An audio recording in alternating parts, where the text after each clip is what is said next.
A Man and His Dog by Stewart Edward White.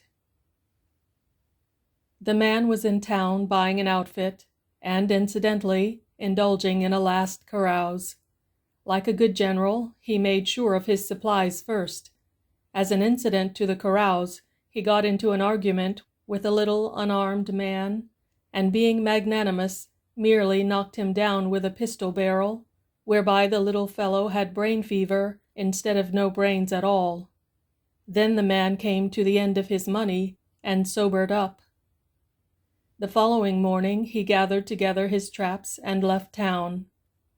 He had a heavy covered wagon, drawn by 4 mules, and in the wagon were provisions, blankets, and prospecting tools. Under the axle dangled 2 empty pails, and still below them slouched a lank hound, with upturned eyes and blood-red lower lids. The man sat on the seat smoking a pipe.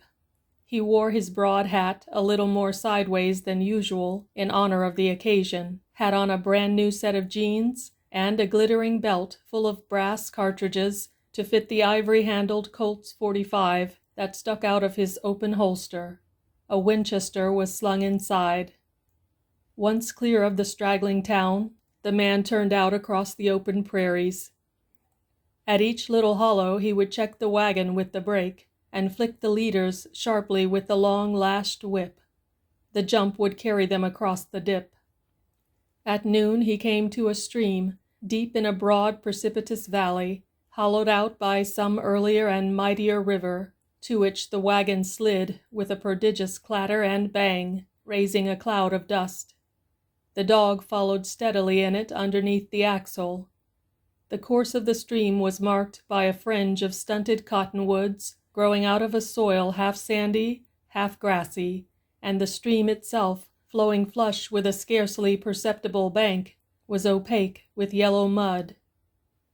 Into this wagon plumped halfway to the hubs. The swift yellow waters divided about the spokes and the mule's legs with a strange gurgling tumult. The wagon lurched heavily from side to side, and the wheels brought up inside the rim triangles of yellow mud which melted back into the water. The mules stooped their noses thirstily and paused.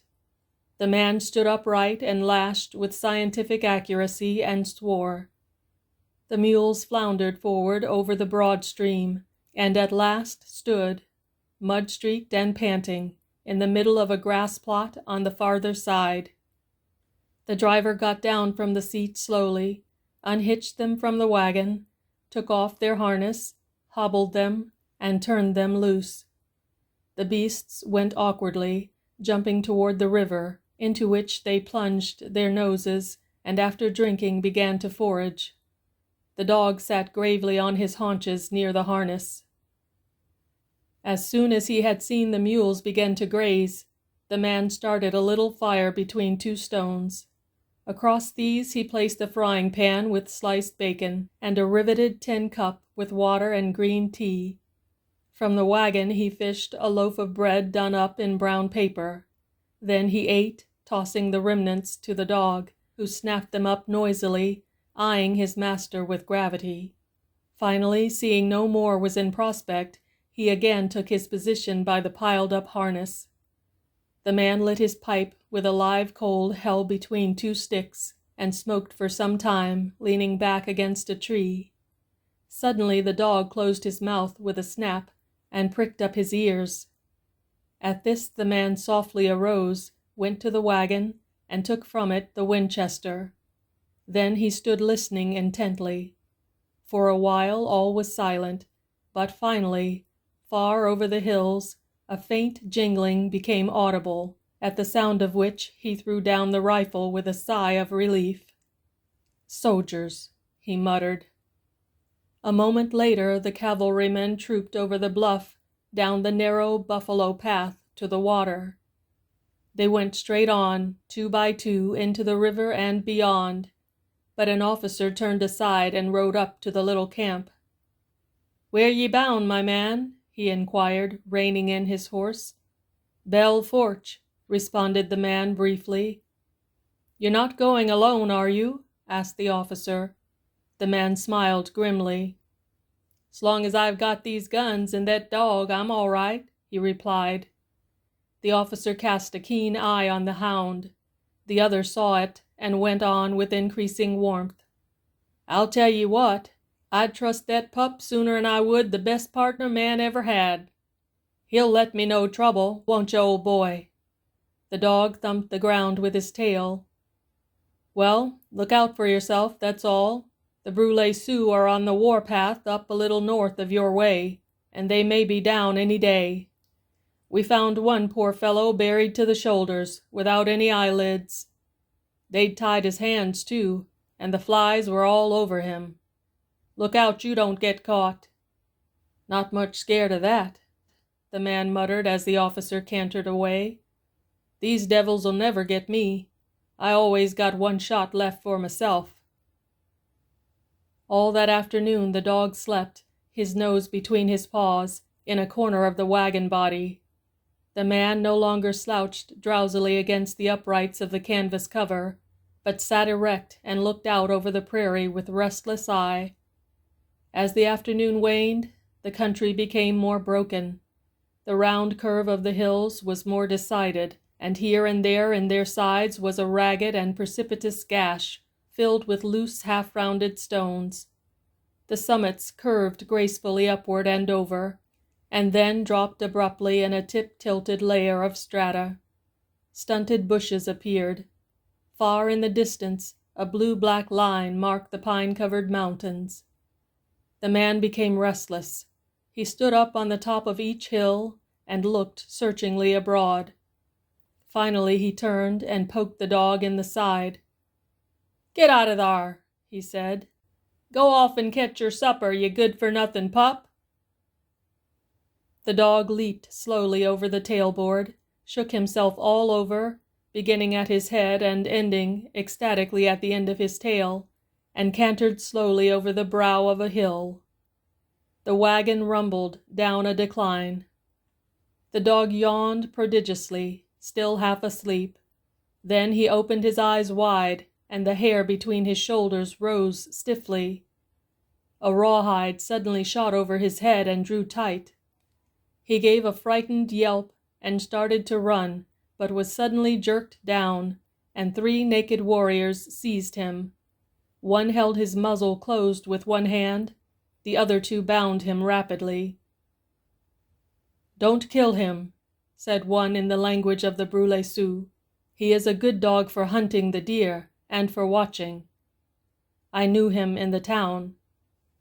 One of the others grunted and slung the dog across his bare shoulders.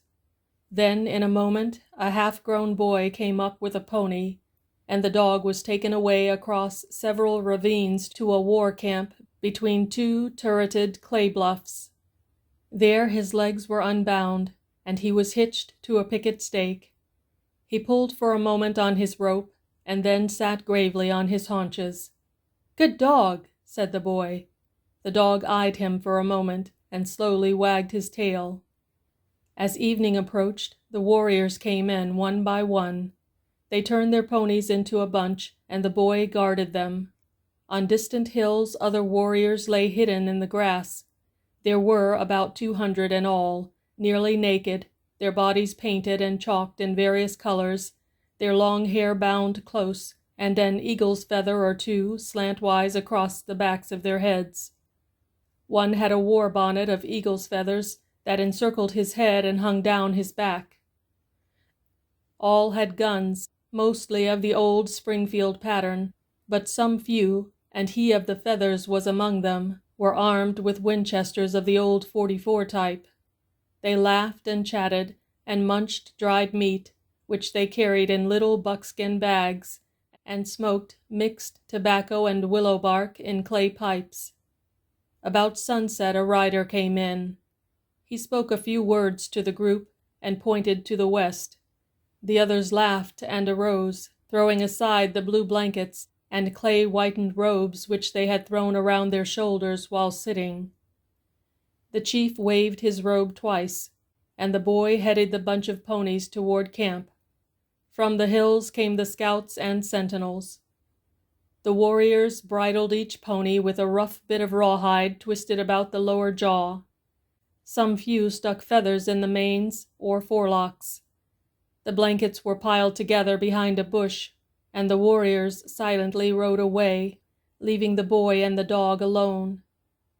The boy sat on the pile of blankets for a time, watching toward the west. Then he began to wander about restlessly. Finally, he looked idly toward the dog and picked up a stick. The dog, who had been watching him intently, wagged an experimental tail and gave a short, quick bark. The boy dropped the stick and advanced. At that, the dog got up and wagged his tail still more, ducking his head and showing his teeth in a doggy grin. The boy sat on the ground and began to play with him, sometimes pulling his ears, and again his tail or his legs. Pretty soon, struck with a new idea, he pulled up the picket pin and started to lead him over to the pile of blankets, whereupon the dog suddenly jerked back and ran, dangling the rawhide loosely behind him. The boy shot an impotent arrow after him. At the top of the hill, the dog ran back and forth, snuffing eagerly at the ground. When finally he came to the wagon trail, he uttered a joyful yelp and shot away down the gulch. In the meantime, the man and his mules and his wagon were crawling slowly over the face of the country. As time went on and the dog did not reappear, he became plainly uneasy. "Consarn that beast," he muttered to himself. "Years he's gone a-chasing jacks, and left me here just when I need 'em." And he cut the off-leader viciously with his lash, causing that patient animal to start suddenly. Toward evening he became still more anxious. He began to look for a camping place. At last he reached the broad, stony bottom of an old river, to which the sides sloped in long, sparsely covered hills. The bed was broad and perfectly dry. In the middle was a little island of 200 feet in length by about a quarter as many broad. Its surface was covered knee-high with those stunted bushes that abound at the edge of the wooded hills. The man espied this and nodded his head. He lashed his weary team across the stones and boulders and up the slope of the island.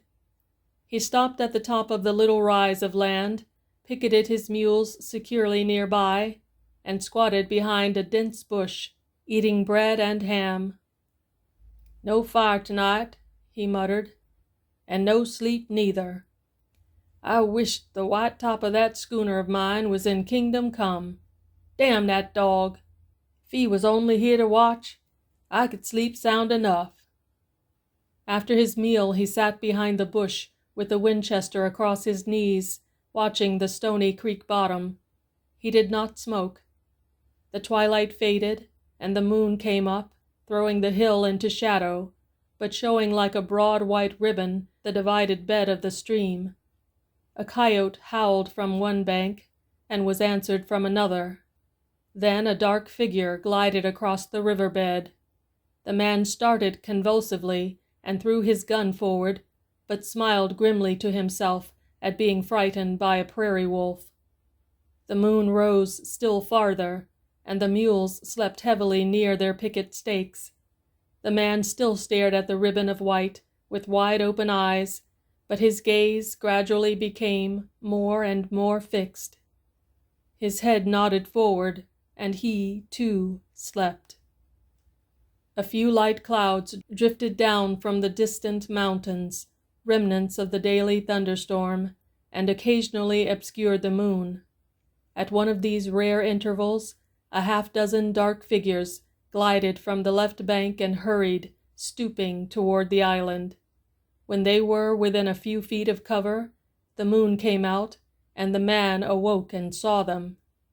He sprang forward and cocked his rifle, but before he could fire, the Indians had melted into the shadows of the island bushes.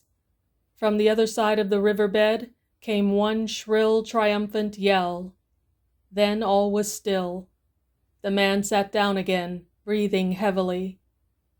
Every sense was strained now in the effort to penetrate the surrounding darkness. When the mule stirred or a coyote barked, the man started His forehead was beaded, and he gripped his rifle fast.